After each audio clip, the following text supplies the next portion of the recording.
Brangieji, spėkit, kur aš esu. Tikrai nėra sudėtinga, nes aš Palangoje. Čia yra vasaros sostinė, puikus oras, besišypsantys žmonės ir labai daug pramogų. Eisim į pliažą, susitiksime žvaigždę Mantuką, nakties žvaigždę Rosavaną. Pakalbam apie grožį ir madą Palangoje.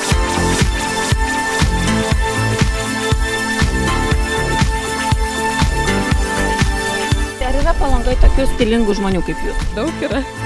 Ar daug atsivežat rūbų į Palangą? Visą bagažinę. Pilutėliausia.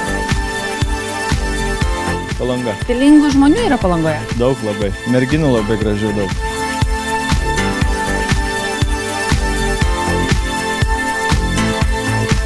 Pirmas mitas. Yra tokių. Žvaigždė, žmonės renkasi, kuriems gyventi. Aš tiesiog gyvenu savo draugų name. Svarbu yra daugiau kompanija negu 5 žvaigždučių viešbučių. Prasčiausia vieta, kur tau yra tekę miegoti čia Palangoje. Paplūdimyje. Norėtum atsibusti iš ryto smėlyje? Jeigu su gera kompanija, tai tas smėlis irgi nėra svarbu. Nu, būna taip, kad pavaišina. Nu, tas yra smagu. Kas vaišina tave? Savininkai restoranų. Aš kadangi noriu įdegti, tai aš dažniausiai net ir dieną vaikštau be akinių. Nenoriu, aišku, įdegti kaip koks paršelis, žinai, raudonai. Jo, dar reikia saugoti. Nu, aš nebijau. Gerai visai jaučiuosi. Visur reikia pabuvoti, tai man čia yra labai tokia kitokia aplinka, tai man čia ypatingai yra smagu stebėti šitą aplinką. Man tai apie aprangą. Pakomentuok tau, vat, Palangos, Basanavičiaus. Žmonių, žinai, ir komentuoti jų aprangą, nes jie atvažiavo čia ilsėtis. Senesnė alėja labiau patiko, bet aš labai džiaugiuosi, kad jinai yra dabar suremontuota. Kabliukai nelūžta, yra podiumas, labai šaunu, kad jo vaikščioja merginos.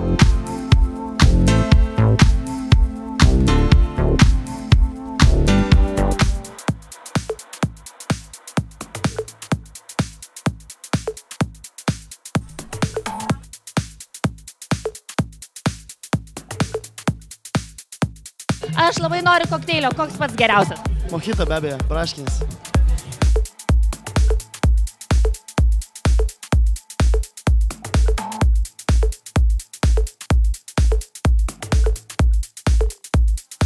Hi, my name's Ross Savannah. I'm at Palanga at Serenos Beach Bar. So, how often do you come to Lithuania?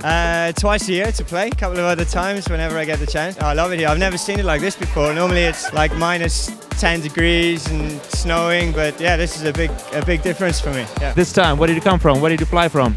The last week I was in Amsterdam, Tunisia and then Ibiza, so straight from Ibiza to here. I thought it was going to be a lot different, but it's exactly the same. I know, where you stayed in Ibiza. So tell everyone, where was that? And how many rooms was that?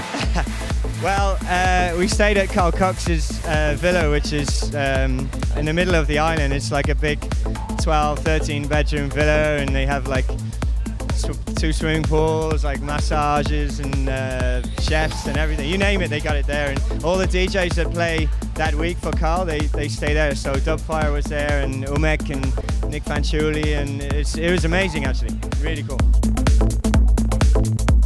About dressing stylish, how important is that for you? I think it's important everywhere, to be honest. I mean, when you get a day like this, it's like 31 degrees. Everyone's going to wear as little as possible. Certainly tonight at the club at Exit, I think people will be showing off their suntans and wearing their best clothes, for sure, yeah. Last but not least, your say about Lithuanian women. I mean, anybody that says like Brazil and Miami, places like that, I think they should come here and see for themselves. Have you tried the Baltic Sea water? I've been staring at it while I'm playing. I might just jump in a sec if it gets too hot. Well, let's go and check it. How does it feel in Baltic Sea? It's a little bit colder than Ibiza was yesterday, but it feels quite refreshing actually. Iš Baltijos jūros, iš Palangos.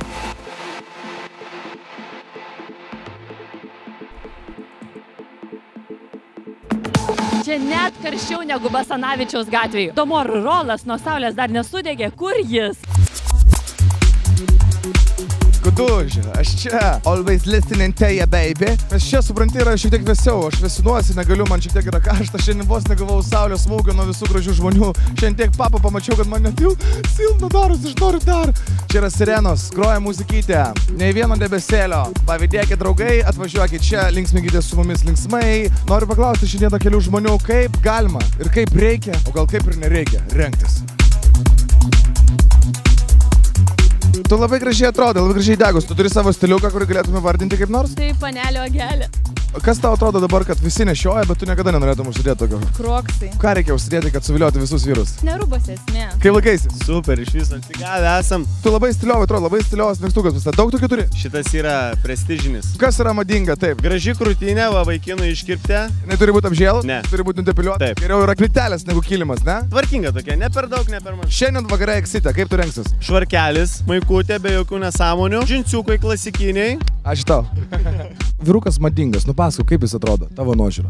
Jis turi būti vyriškas vienareikšmiškai. Daro taip, kaip nemadinga. Mes įsmerkiam ir apmėtom smėliu. Be abejo, ne, bet mada yra toks dalykas labai santykinis. Jeigu tau tinka, tau madinga, bet jeigu ne, aš manau, klasika visada yra madinga. Nuvažiuoji kur nors į užsienį, prisipirki žiauriai rimtų kietų drabužių visokiausių ir atvarai į Palangą juos demonstruoti visiems. Čia yra rimta?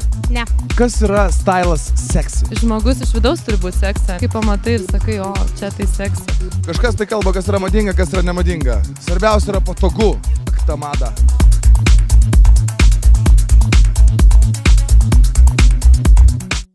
Nenoriu, kad baigtųsi šitas savaitgalis, nes čia yra tobula, čia yra taip gera, karšta, šilta, smagu. Kadangi jau leidžiamės, tai varom į klubą.